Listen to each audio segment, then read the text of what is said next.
This is where you want to listen to for all the sports that's happening in Seattle. Seattle Sports Weekly on Rainier Avenue Radio.world.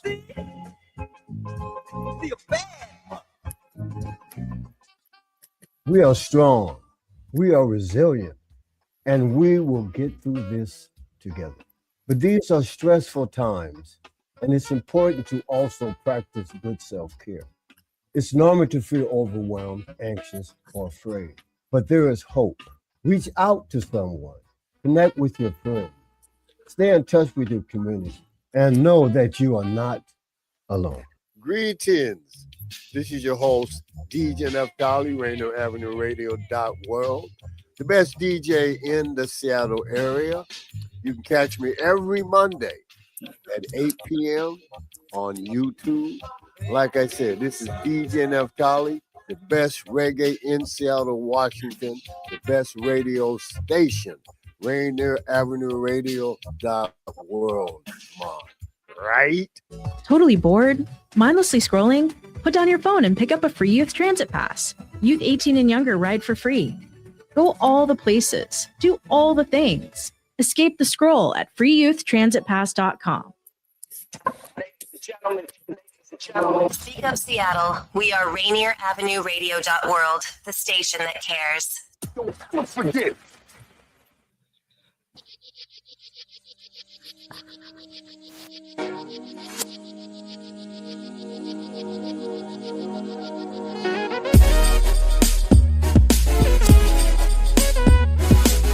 Daniel Bellis, you will have to get that information to me because I want to find out where the best reggae in Seattle is. Big reggae guy myself. I hope all is going well for all of you. Welcome to your community radio station, the community radio station that cares, Rainier Avenue Radio, where we have Mick Hoffman, who is the executive director of the Washington Interscholastic Activities Association. And Mick, you had a busy weekend. Yeah, we had a great weekend. It was fun. Tell us about the event at Husky Stadium. I'm sure that people do not want to hear me talk about the 3A championship football game and who won that, and the fact that I'm going to have to purchase a second ring in this house. But go ahead and tell everybody about how the event went this weekend, and did it match the standards that you have for attendance? And obviously the excitement and the games there were going to be remembered for a long time. Yeah, I mean, being at University of Washington, Husky Stadium is, we're very fortunate to have that partnership. And, our kids get to play in a place that some say is the greatest setting in the world for a football game. No, it was really a nice, our staff, we were reflecting yesterday about, we've had a really, really good fall. Great tournaments throughout, competition, weather's been decent other than slow pitch. And to be there with big crowds, we are up a little bit in attendance, and we had some phenomenal games. The 4A game went to overtime, with a one stop inside the one and another one getting in. The 3A game was won on deep in the playbook within the last minute. The 1A game, Royal going for their sixth consecutive state championship, and Kashmir scoring under a minute and going for two and losing by one when they didn't get it. The B schools battled, watching 8-man football, 4th and 12, going from your own 2. I mean, that's a special type of experience. And so I'll tell you, this seems silly, but a perfect way to describe how special it is there's always this contention over east side, west side. And, the accusation, well, no one cares about the east side and everything's on the west side. Well, about 2/3 of all our tournaments are run on the east side, believe it or not. 2 of our basketball tournaments, split our track. Football, though, is all on the west side. We had 2 games this year, 2 of our 6, where it was east side versus east side. And we didn't get a single request to play that anywhere else on the east side. So it just tells you how special it is. And when you're handing out second place trophies and people are upset and a coach turns to you and says, this is a really lousy way to end the year, but man, at least we got to end it here. And so, again, we're trying to make lifetime memories. One team wins every game, and somebody walks away with a loss. But if they can walk away with good memories once they get through that initial pain, we've done our job. And again, with University of Washington being such good partners, we had a phenomenal weekend. And Juan, this, but everybody needs to know that's Andy Barnes in our office, right? Andy Barnes is making that happen, along with Dan Erickson and Chip from the University of Washington. So. Well, and obviously you mentioned some great names there, Andy Barnes and Chip Lightham, who has always been a friend of high school sports, understands the community aspect of it. And just for a person who had a chance to be a spectator, it is still it's a magnificent venue, and it has to be a special experience for the kids. And you mentioned two schools like Royal and some of the smaller schools that get to come in there, but it's got to be a thrill of a lifetime to compete at that particular venue. Yeah. A friend of mine, Ron Laird, he did a similar job in Wyoming. He was assigned to be my mentor when we started. And, he's like, well, we only have 56 high schools in our whole state. I don't know what I can help you with. I'm like, I'm brand new to this job. Like, I'm a school guy. I have a lot of learning to do, still do. But one of the things he told me, I was talking about our football championships, and that's when we had made the decision we were outside in the high schools. And they had just moved to the University of Wyoming, and he said, Mick, I'm just telling you, he goes, if you get a chance to go back into a big facility, just go stand down when the players walk into that facility the first time in their faces. And so I tried to do that when I know we have a new team walking into the Tacoma Dome for basketball or volleyball in Yakima, and watch their faces, and we see it there. I mean, that's what we need to try to do for everybody, and we're pretty lucky in most of our sports that we have the ability and the partnerships to provide some really cool settings. Well, and it was a very cool setting, temperature wise too, but certainly it is a spectacular setting. Everyone that I had a chance to come in contact with, parents who were leaving the stadium from their games, the Saturday games, like you said, the partnership with Husky Stadium is one that has turned out to be a good one. What's the future, Mick? For the time being, what does it look like? Are we still going to have the state championships there, or and how's that partnership and what's that going to look like as we move forward? Yeah, that's the plan. There may be some change in leadership there, but we're hoping that we've been good partners. I mean, so our goal is to stay as long as we can keep, a similar type agreement. The Huskies, in all fairness, they dropped their costs, hundreds of thousands of dollars plus. And so to make that affordable for the WI. And so we try to take really good care of the place. I mean, our top seed is using the Husky locker room. Right. And so we're in and out of that place consistently, and the kids are very respectful of it. I don't know if you noticed the replay boards and stuff going. Those are all students running that stuff. They're the ones doing the streaming. It's a 100% student production. We don't have a company doing that. And so, beyond the players' experience, we have students in multiple other areas. If you came through the gates, you saw all the students working the ticketing. That's Silas and Mount T students coming in and earning. And so we really try to make it student involved, and they take really, really good care of the place. And the feedback we've gotten, to date is they're very happy. Chip, one of his comments when I met him down the field, he's like, well, you guys put on a pretty good show. So I don't know if you got your cell phone out to the music. I think you guys had, I can't remember what song you had for the 3A game, but those were all things that our staff is working on to try to make the experience for the fan as close to the player experience. And so we think we're in a good place with UW. We sure hope we are. We really appreciate them. And the goal is that this is a long-term commitment. Lumen has expressed interest now and could potentially do something similar as far as deal-wise. But UW was the first one to make it happen, and we're loyal, and we really appreciate them. And as long as they want us, we're willing to stay with them. So, well, I bet there were a couple of athletes that Jed Fish did not mind hanging out in the University of Washington locker room. I'm sure if we were to speak to him about it, I'm sure that the partnership will go on. Speaking of the future, we're going to talk today about the future of high school athletics, balancing transition, technology, and transformation, and all that is going on in high school athletics, and it's kind of getting itself into the college athletic landscape, and obviously you and I probably will touch more on that towards the end of the show. Major universities not playing in bowl games, deciding to drop out, and really looking at taking a close look at what sports is about. Certainly at the high school level, Mick, I think you've always and we've always discussed this on this particular podcast, or however we describe this format.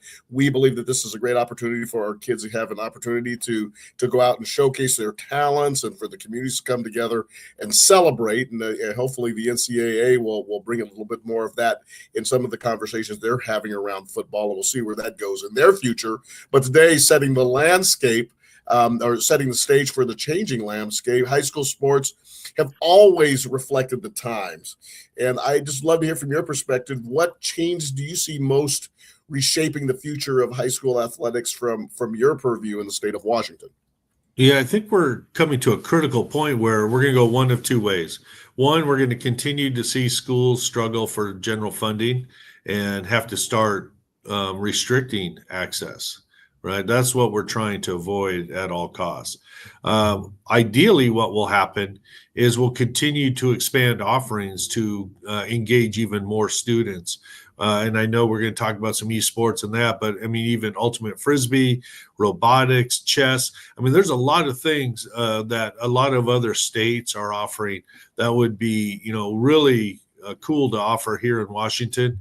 That being said, it's going to take funding. Schools are going to have available funding. And so I think we're not at a fork in the road, but I think we're headed that way. We'll see what happens over the next couple of years with school funding and their ability to maintain what they have currently and or reshape what they offer and ideally expand those offerings. Technology, Mick, has transformed everything, as you know, and obviously all of us that grew up here in the last 40 years have seen that impact with some of the great companies that we've seen that generated. And it seems like in the state championships, you notice it even more, and just in terms of how the entertainment, as you described, and also how all is utilized in the building, and the incredible use of the video boards and monitors. And we know that technology has a role in all of this in terms of the recruitment, not the recruitment of athletes, but the recruitment of sponsors and people who support it, fan engagement. How is the WIAA adapting to these shifts with technology? Yeah, I mean, we're having to look at our rules, number one, like what's available, what's not available. So with streaming and video that they're able to do, what kind of tools can coaches use on the sideline as they're trying to figure out, football formations, basketball coach, you may want to look at, at halftime, what if they're facing a matchup zone, having trouble trying to figure out how to attack it. So we're having to look at that equipment for baseball, softball, communication for calling pitches, communication devices for football, that we're seeing. And then down the road, what could be done around supporting officials.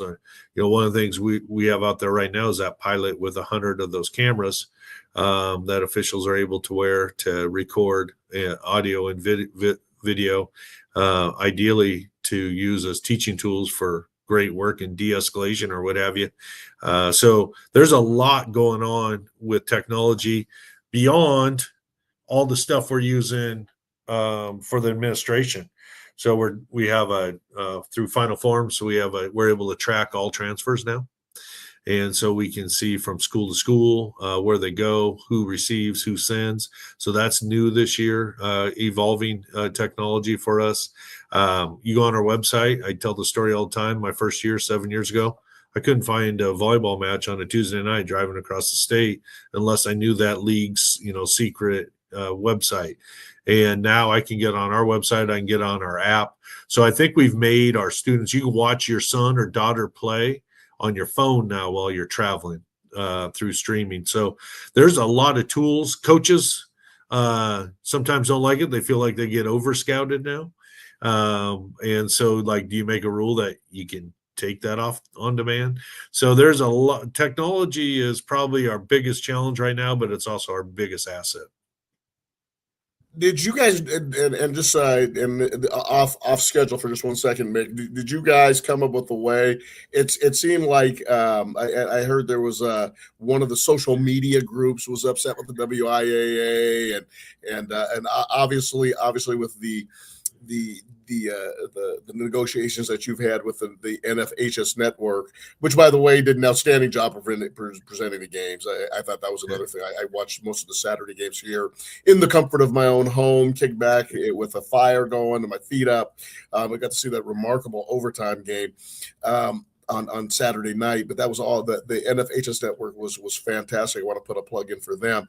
But I know that there was some of the local folks. There's a let me want to holler, and some of these other ones, which they have their role. They take highlights, cut them up, and they were able to show them. But it seemed like that maybe there was a resolution, because I saw some wonderful social media highlights on the games, and they were able to amplify what the WIAA does. Was that finally resolved, or there's still some issues there?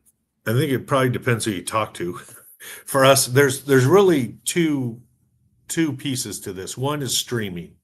And I think it was 2013, 2014, WI signed an exclusive contract with the NFHS network when they started, right?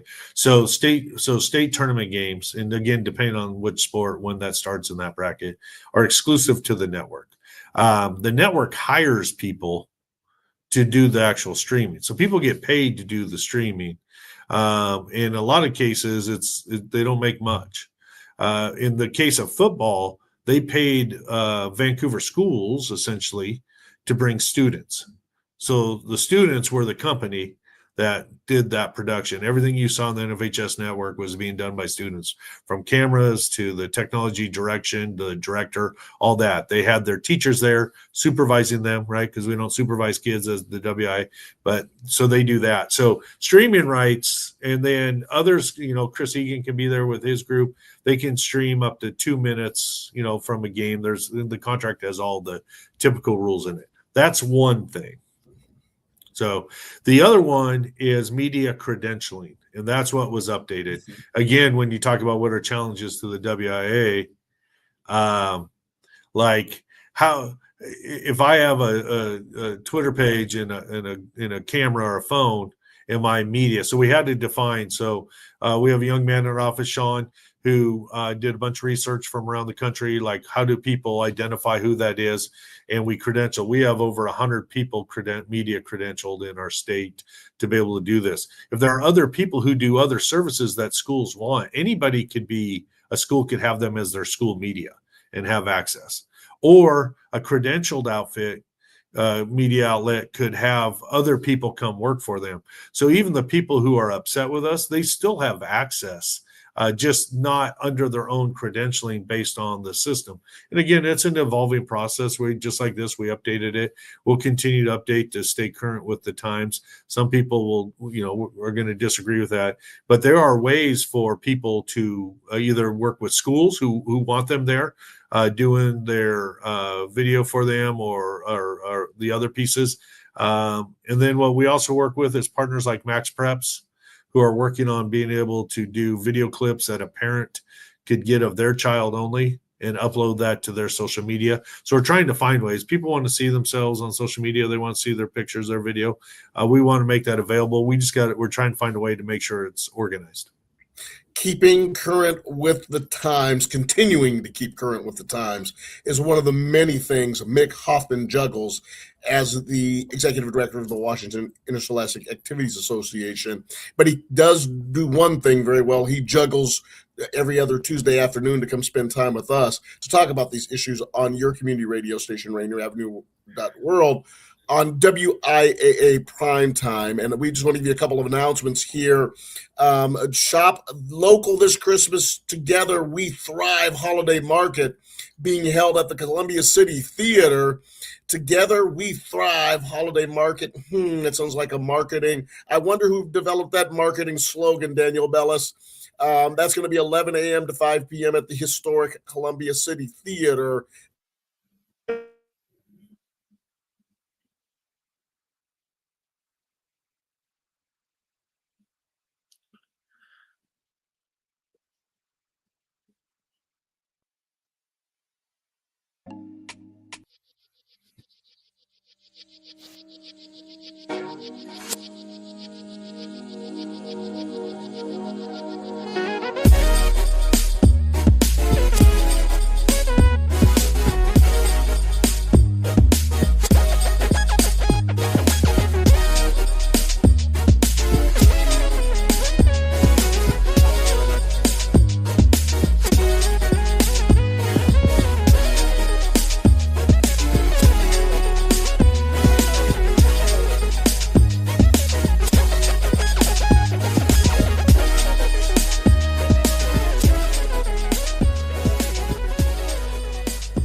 Is your 24/7 digital media hub. Tune in at RainierAvenueRadio.world.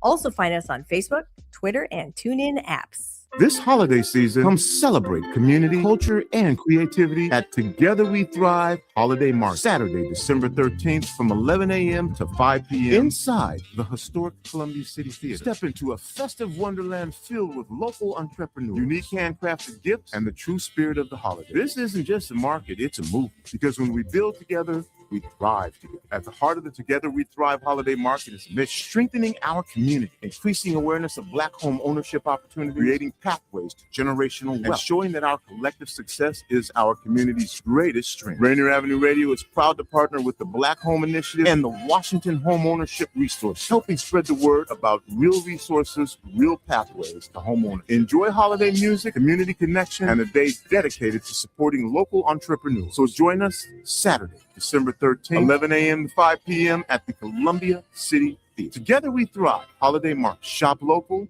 build community, create legacy. Mga kaibigan, ito po si Kuya Bert Kawili. And this is Miles Salvador from Australia. And I'm Norb Kawili, also known as Norbcam. Gusto niyo po ang latest news and events from the Philippines at the local Filipino community? PLM Radio po. We play Filipino music and interview guests from all around the world. And I'll keep you updated on the latest Seahawks and sports news. Kaya always tune in. PLM Radio every Tuesday, 1 to 2:30 p.m. Pacific Time on RainierAvenueRadio.world. And in YouTube and Facebook. Salamat po. This is Big Poppy, host of Jazz from the Cabinets. Join me for a weekly eclectic journey through the past 100 years of jazz. Dixieland, big band, bebop, West Coast cool, hard bop, avant-garde, fusion, world jazz, and contemporary. Jazz from the Cabinets with Big Poppy on RainierAvenueRadio.world premieres every Tuesday at 6 p.m. and is rebroadcast Thursdays at 3 p.m., overnight from Friday to Saturday at 2 a.m., Saturday mornings at 10 a.m., and Sunday evenings at 5 p.m. This winter, I don't want illness to get in the way of my holiday plan. That's why I got my annual flu and COVID shot. Everyone ages 6 months and older and get the flu and COVID shot each year. They make it less likely you'll get sick, and even if you do get infected, you won't get as sick. Free vaccines are available even if you don't have health insurance. For more information, visit kingcounty.gov/find-a-clinic. That's kingcounty.gov/find-a-clinic. You're listening to RainierAvenueRadio.world. Check us out on social media, Facebook and Instagram, RainierAvenueRadio.world, and on Twitter at Rainier Ave Radio.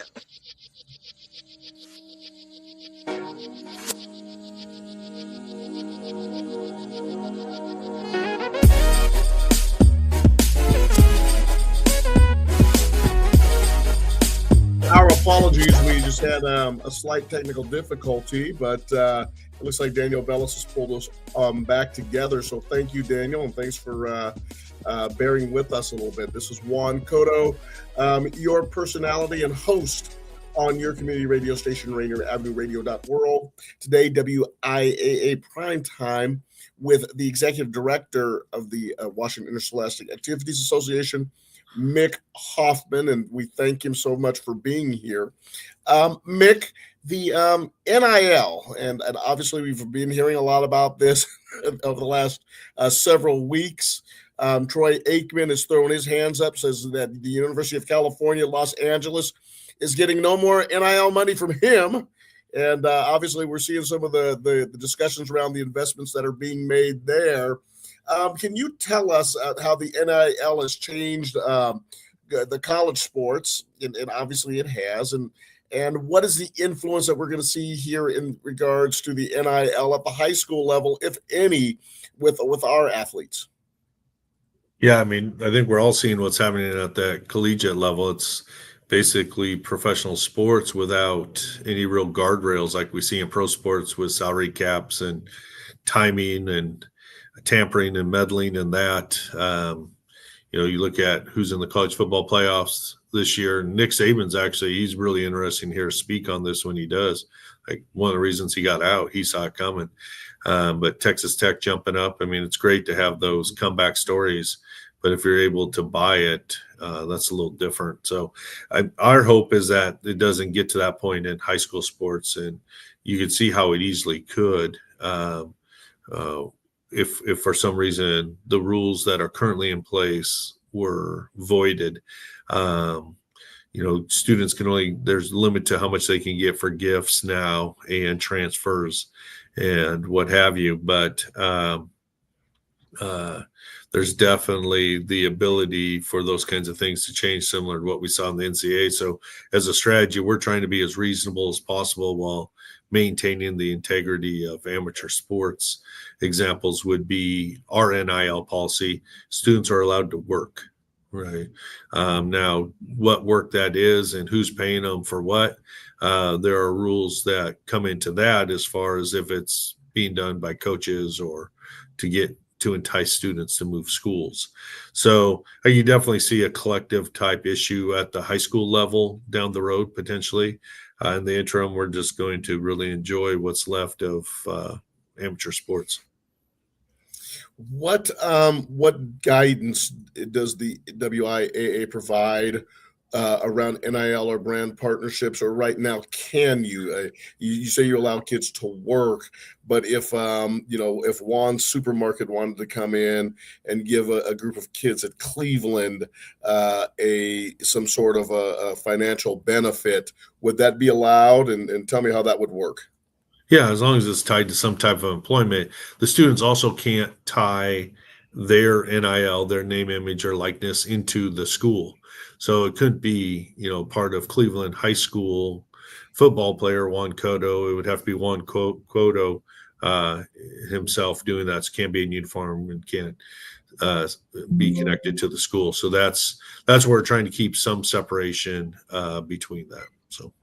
And are there ways that we can protect the young athletes and they are still young athletes in their youth from predatory or exploitive type of deals and while still giving them the freedom and the empowerment to grow as people? Is there a way that are there rules in place that protect our kids? Yeah, I mean, it's really more that school falls on the school and coaches for that. I mean, they're the ones who directly supervise students. They're responsible for their custody when they're not with their parents. And so, and they're the ones who have the direct communication. They have the relationship with the families to be able to educate them. So we essentially, that is their role. Our role is to have rules that don't allow to be circumvented to basically buy your team. Are there any schools right now that are benefiting from NIL that we know of, or are there kids who are receiving contracts either from a existing high school or potential college relationship? Yeah, we've got a call on a few. Nothing big, seems like they're in the hundreds of dollars, not thousands or more currently. But I'm sure there's some out there, they don't have to report it to us. And so I'm sure there's some out there with the quality of athletes around the state that are probably making more through NIL. Again, that's their prerogative. Well, if Daniel and Tony B ever come across someone that wants to sponsor 2 radio show guys, we would certainly channel that into a very productive opportunity. Esports, analytics, and new frontiers. And I believe you touched on this earlier. The esports programs are emerging across the country, and I've seen some amazing TikTok videos, and I've seen some interesting YouTube, and I can't believe that we talk in this manner now. Oh, I've seen a TikTok video. Oh, I've seen an Instagram on this. But does the WIAA see a role for organized competitive gaming under its umbrella? And I think there already is one, isn't there? Yeah, we did a trial and tried to get it going for a couple of years. We definitely see a role for this. It's competition. They're filling arenas in some places around the country with some of their competitions. So kids are into it. Kids, there's a lot of young adults. A lot of our coaches are gamers. I mean, it's just that culture they grew up in. So we would love to have it under our umbrella. Currently, though, there's a grassroots coaches association that is leading that, and they're working their fannies off to support it. And they've run it at the Emerald Queen Casino Hotel, has a high-tech room that they've built specifically for gaming. And so I know they hosted it there. They've hosted it at GameWorks. So they're working hard to grow it in our schools. And at this point, our schools are content in working in that one. And when and if the schools want to pivot to the WIA, we would definitely embrace that. That it would be a fun offering to have in the association. We've talked about it so much before. You and I both as coaches, and we've referenced other coaches, especially in the aspects of male and female athletics and their ability to connect with their kids and their ability to hopefully, and we still hope that coaches are doing this, that they're making sure that they see the value of participation and sharing the life lessons and skills that come along with this. However, when we start thinking about esports, can we ensure that the esports are going to align with that same educational and character building that you see in the traditional sports? And is that something that we've talked about? Yeah, I think, and there's actually groups out there. Esports a little bit ahead of the curve, being a newer platform where they have training materials that are education based to help teach or emphasize the things that we know come from participation, perseverance, planning, all that, where they're very intentional in teaching it. And so there's some groups connected that are light years ahead of many of our traditional sports. And then as far as getting females involved, there's a lot of intentional work with that. I know the state CTE group, what was VOC-Ed back in our day, now CTE. They're very intentional in seeking out opportunities and providing opportunities to expose girls. And we're seeing more and more in that CTE gaming world. So it's still predominantly male. But that is shifting, especially as they've pushed robotics down into the elementary to where kids are getting involved at early ages before they really notice gender, who is and who isn't participating. They just want to do it. And then it becomes normal as they, articulate through the system. So esports is doing a really, really good job in both those areas. So funny you bring up robotics. When I was at Highline High School, the parents were all concerned about getting their kids college scholarships, and I told them that the most robust tree of scholarships, the most scholarships are granted in robotics than any other activity. So I said, if you want your kids to get a college scholarship, we're placing all of the Highline football players on the robotics team. And several of them received some money. Oddly enough, Mick, several of them received some money that were going to college that qualified from robotics opportunities, which is just incredible. And for those who listen to this, that's an important thing to learn from. There are other types of scholarships available outside of Division I athletics. So check with your counseling team in regards to that. Data. Did you want to add to that? Well, I was going to say, I think the number one way to get money to go to college is through your academics. Mm-hmm. So those D2 and D3 schools where a lot of our kids end up playing, they get far more money for academic performance than they do for anything else. That is a point well taken in the Cotto house. And the 18-year-old senior has been accepted into 4 schools right now. And my mom was really excited that he was offered. He's been offered early admittance into Washington State University in the engineering program. And my mom told me that kid is so much smarter than you are. And so my mom always reminding me of certain things that I'm trying to lose track of. Data and wearable technology now allows coaches to track almost everything. And there's been so many issues with coaches and athletes. Do we have guardrails set up to balance innovation with student privacy? And I was wondering if that has become a conversation that you all are starting to look at the activities operation. Yeah, absolutely. With Final Forms, especially, and our eligibility work has always been a major focus. I mean, parents and families come in, students, and are very vulnerable in that and what they share. And so, protecting that type of information. But even on top of that, we mentioned the body cameras the officials are wearing. And the reason that it's hard for us to expand that program is we purchase ones that are encrypted. And so the officials can't access their own material on their body cam. There's two people in the state that can, Todd Stortle, Executive Director of the Official Association, and Justin Kesterson, Assistant Director in our office, are the only two that can do it for those very reasons. So we're taking a very cautious approach with technology involving student data and information, just simply because it's students, and we want to protect them as much as we can, knowing, hey, we all mess up. We all get emotional. We all do things. And so we want to make sure that, we are not part of the problem of exasperating a situation, and allow a student to recover, learn, and grow from it. So, it's definitely, I would say, as far as balance of innovation and student privacy, we fall on the protected side of student privacy and are willing to slow down innovation until we're assured we have the privacy covered. Learning and growing from innovation. He is Mick Hoffman. He is the Executive Director of the Washington Interscholastic Activities Association. This is WIAA Primetime. No affiliation with the coach at the University of Colorado. This is strictly prime time for us to discuss the issues around high school sports in Washington State. And we appreciate Mick Hoffman's time every other Tuesday when he comes on at 3 p.m. to discuss these. Obviously, if you go to RainierAvenueRadio.world, you will find these interviews stored.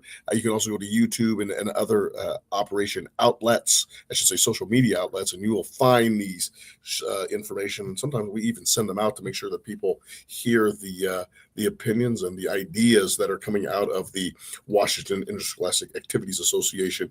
And of course, we do this right here on your community radio station, RainierAvenueRadio.world. Donate on Venmo if you have the extra capacity. Mick, we've talked about this before, coaching and officiating in the new era. And we hear about officiating shortages everywhere. And I need to put in a plug, Mick. I thought the officiating was outstanding this weekend. I'm sure that you heard from folks. I'm sure that they will go through theirs. And I know Todd does a tremendous job of following up and coordinating with the officials to make sure that we have the very best officials there. But I thought the officiating was really well done as usual. But having said that, and I saw a couple of commercials on NFHS broadcast, asking for more people to consider becoming officials. And I'm just wondering if you had thought about what are the root causes for this official shortage, and as you've done so many times before, how is the WIAA addressing this? Yeah, I mean, first of all, the good news is our fall and winter sport numbers are up, highest since COVID. And so we're starting to see more and more officials come out. Spring is still lagging. Again, we lost 2 seasons of spring sports. So those officials that were out, not a lot of them came back. And so we're having to add to that. But things we've done, WOA is an independent group, but they're obviously a partner, and really appreciate Todd's innovation. So we went to the state CTE conference 3 years in a row in August over in Spokane to present, and we'd get anywhere from 30 to 100 people in the room co-present on ideas around how schools could do officiating classes, what they could do with esports, and then what they could do with streaming. And when we're at state volleyball this year, there's a teacher, a PE health teacher in the Yakima Valley there at one of the high schools. He had 28 students coming to help out and observe state volleyball over the 6 days that were in his officiating class. So, and he thought he'd have 40 some this winter. And so we're starting to see, in high school, Shelton High School is working on getting this off the ground. Skyview High School, there's quite a few schools. Todd has a better pulse for that than I, but quite a few schools are offering it, and they either do it through health and PE, or they do it as a CTE class, or they do it as a club. And I'm telling you, for a young person, a high school kid who can go officiate, especially at the middle school level, we had students who were two-sport athletes up north of Seattle make $7,000 their junior year. Yeah, officiating middle school games. And Todd's really, we talk about innovation. Todd and his crew are really innovative as well. And so what they started telling high schools in Snohomish County is, hey, you get us some students in your high school. We'll train them up. We'll connect them with an adult mentor. They'll go out and officiate with that mentor, so they have somebody there to help guide them, and they'll do all your feeder middle school games first and foremost. So it was a way for schools to make sure their feeder schools got covered, and then once they had those covered, those high school officials would go out and do other events. So so there's a lot of innovation going on with officiating. We know when the economy turns down, more people officiate, right? Hustling to make some money. And then the other piece is the sportsmanship, because we lose 70% of our officials before their third year. And it's mostly when they go out and do youth sports. And there's a ton of data that supports that. So we're working with them and youth sport leagues, not to throw these young officials just in there and get hammered by a kindergarten basketball parent and make them quit while they're getting chased out of an elementary gym, believe it or not. So that's one issue that we're trying to find a way to help out. And then number two, pay them enough to make it worth their time. So, well, she doesn't like to admit it, but we had to have a little with Sarah Cotto's first game when Clemente was in kindergarten, and that's a she was like, you're a high school football coach. You got to be able to, and boy, I tell you, I said, it's a little emotional, doesn't it? I have to take you outside the gym here for a second. Hey, we all love our kids. It's hard. People are emotional. So we just try and how do we channel that? So, my goodness. Officiating stuff. It truly is, and the people who dedicate their time to it, and it's a very special person who understands their role and wants to be out there. And I think it's one that is so important, obviously. Do you see the technology? And Mick, I was obviously at the game. They had the officials, because they're at Husky Stadium. They had the microphones, and they can go ahead. And they did it in the old college format where they didn't call out the number, but you were able to hear exactly what the call was. Are we going to see more of that? And also with the proliferation of the great technologies that we're seeing, and I mean, you're starting to see so many games being broadcast. Are there going to be video assisted replays? And is that going to become a part of high school athletics, or do you think we're going to simply and rightfully just fall upon the calls made by human beings? Yeah, I think we're a ways away, honestly, from being. We use technology right now. Schools on an ejection, they can use video, school-approved video to send in as part of their appeal and evidence. So we're doing it where it makes sense. We're able to use the microphones with the officials because we're in Husky Stadium. But, I've been at a game up at Inchelium. They have a beautiful grass field. Stephen Carson, the AD up there, fantastic AD. But they can't. There's no sound system to plug into to use that system. So now could we get to the point where the officials are using headsets where they could communicate in real time during there? Yeah, that's potential. But again, who's going to pay for it? And then the other portion is, we have requests from our soccer official or soccer coaches of having cameras set up to be able to appeal offsides or, whether it was a goal or not. and realistically getting that to all the sites that people play at. So there's the equity question that comes in. Do you allow some to and some not to? So those are things that our membership, I think, will be wrestling with in the next 2 or 3 years as the costs of technology come down like they always do, and it becomes more readily available. I don't think anybody's opposed to it. I think we just want to do it fairly. And that is one of the challenges, is to make sure it's executed fairly. But it is amazing to see the technology and where it is going, and how it is really starting to impact how we coach. And when you and I coached, we had chalk and a blackboard, and the new technology was a whiteboard with the dry erase ink. And now on the O'Day sideline, I can't believe how much stuff that Monty has, and they have the little iPads, and they have a thing over there where they're watching television, and I'm thinking to myself, geez, if I had all that information, I wouldn't have time to coach the doggone game. I was wondering how is the technology and how is coaching changing in this environment where the players and the parents are more data driven, and all of this is becoming opening up ways for the sports to become more socially aware. Yeah, I mean, I think now you can take practice video, have it broken down, and divide it out into clips for specific skill sets you're working on, or on specific players. Do it from game situations as well, and send that to a kid. And as they're going through their school day, they can be reviewing their output essentially on their phone of these video clips to see what they're doing well, what they're not doing well. If coach is working with you on your 3-step, 5-step, or coach working on with a libero on covering ground in anticipation. So technology, I mean, it's almost can be overwhelming, I think, for those that have unlimited access to it.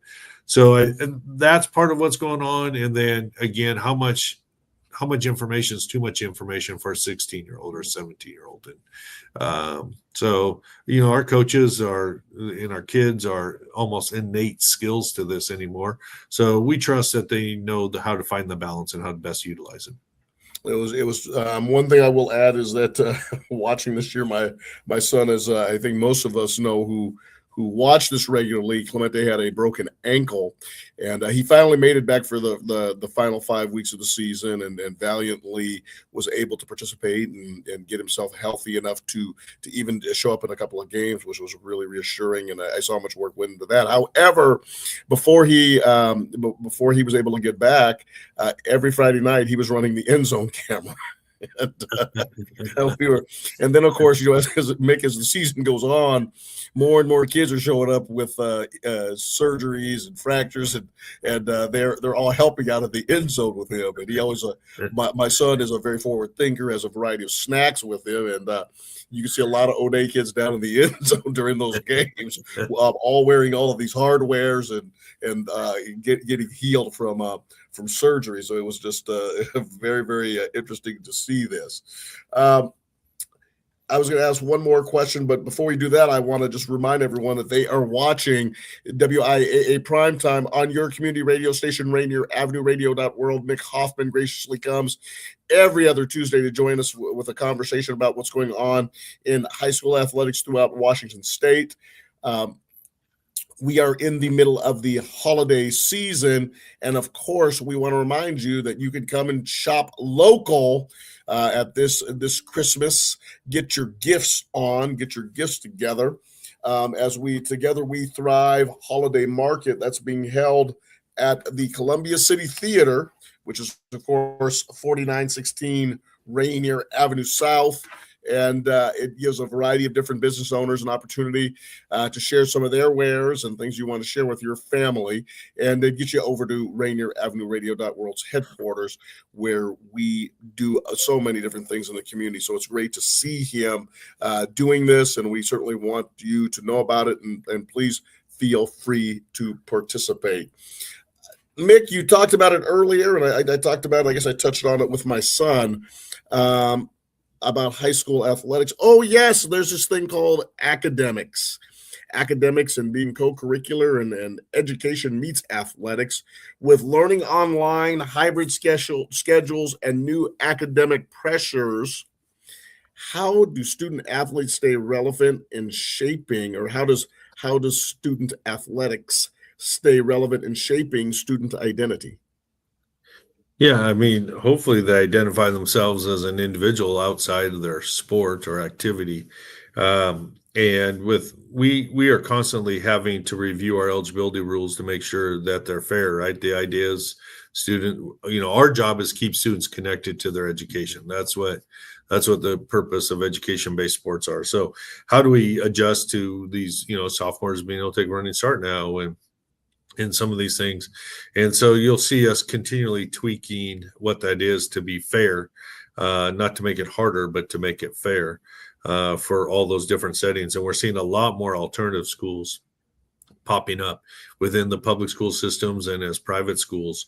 And so evaluating those to make sure that they qualify to be member schools so students can stay engaged in our activities. So, but as far as the student identity and that, that's where the role of the parent and the school and the coach are really, really important. And, we're trying to recognize outstanding performances at the same time. We have our scholar athlete and other recognition programs for those students that maybe don't get their names in the box score or the headline on a regular basis, but are also contributing and doing what's expected of them in the classroom. So, do you ever think that athletics should evolve to include life skills certifications, similar to leadership, teamwork, and emotional intelligence as part of playing?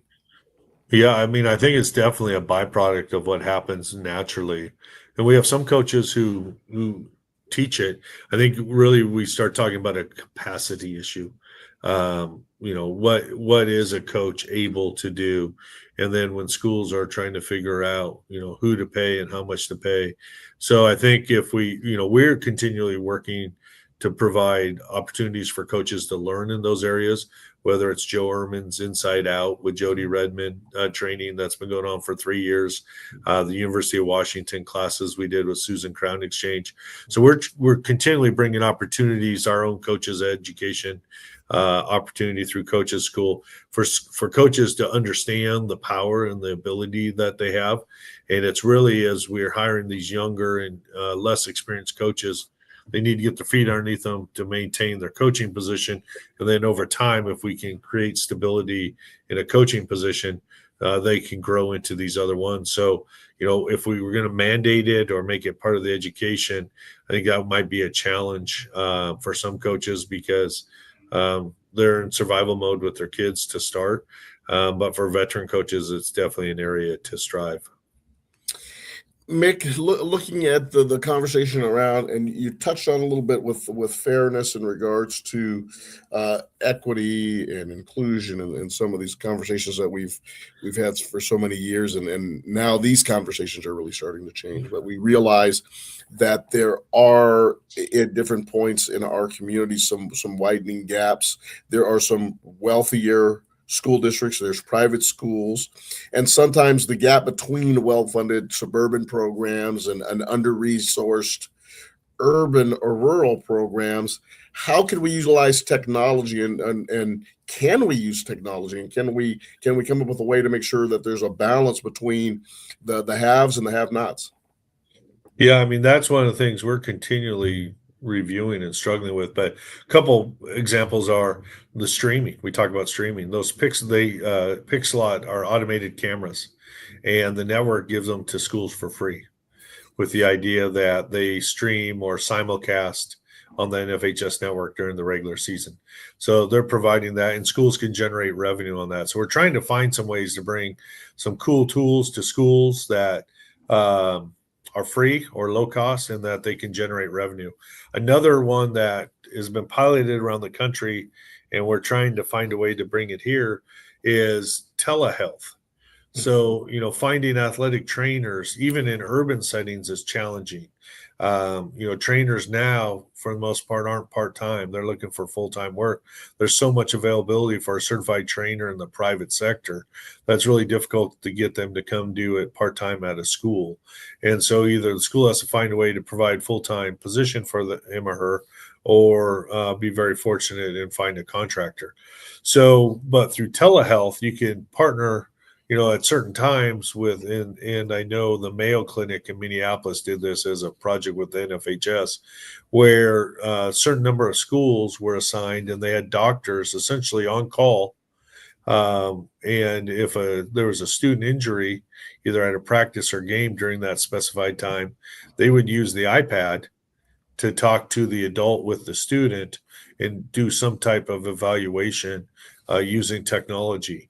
And it's not ideal, but it gives something. And, they told a couple stories of some pretty significant injuries that were avoided, long-term issues from that experiment. So, it's something that we've heard about that if we could find partners that would want to do that in the health industry to provide either urban schools that don't have trainers or rural schools that don't have trainers, some type of medical access. So we're trying to find identify gaps in services that are impacting either high poverty or rural type schools, and bring some solutions to the table. We saw it last week, Mick, with the state football playoffs and the majesty and just the size of everything in the stadium, and obviously the celebration and football is a sport that it's 99.9% males are participating in the sport. The female sports has grown dramatically over the last 4 decades, and certainly their state championships in basketball. And now there's going to be flag football for girls, which we're really excited about. And I spoke to a number of coaches, by the way, who are coaching teams, and the fun around that and the ability to teach the air raid and so forth, and those different things, and giving young female athletes the opportunity to participate in the sport that it really has become the pastime in our country. But what I want to know is what's being done to make sure that girls' sports continue to grow in visibility and opportunity post-Title IX. Yeah, and that's like with our streaming effort, we have some partners who are willing. I mean, one, we want to get every high school state game on for parents and others to watch around the country. So one, we're trying to give them the same exposure as what are considered, the larger, more common sports, basketball, football, volleyball. And so state volleyball, we're one of the only states that broadcasts every single state tournament game. So all 6 of those tournaments are run in the Yakima Sun Dome, and all 5 courts are covered by cameras. No one else is doing that in the country. So we're we're trying to give them that kind of exposure and opportunity. Number 2 is we're trying to make their events as big an event as anyone else. So if you get the opportunity to come over to Sun Dome, you'll see the confetti cannon going off as the state championship is getting their crown. We're doing smoke, and we're trying to make it a big deal there, because volleyball is our one female sport that we don't have a male counterpart in the fall to football. So those are things we're trying to do. Today I wasn't able to attend because we ended up with a longer meeting than anticipated on our 35 amendments that are coming out. But Seattle Sports Commission, we partner with groups that do that. And so Seattle Sports Commission held a meeting today to talk specifically about women coaching, how we can encourage more female coaches and support them. So there's a lot of good partners doing a lot of good work on this that we're trying to lean in with as well. Mick, as usual, thank you so much for being here. We know that your schedule is packed, and we know obviously you cover so much of the state, and so great to see you at events and supporting all of the activities that are going on in the WIAA. So we appreciate you coming here and meeting with us. Daniel, obviously, so always a pleasure to work with you, and thank you for helping us. And once again, the Together We Thrive Holiday Market being held at the Columbia City Theater, 4916 Rainier Avenue South, this Saturday, 11 a.m. to 5 p.m.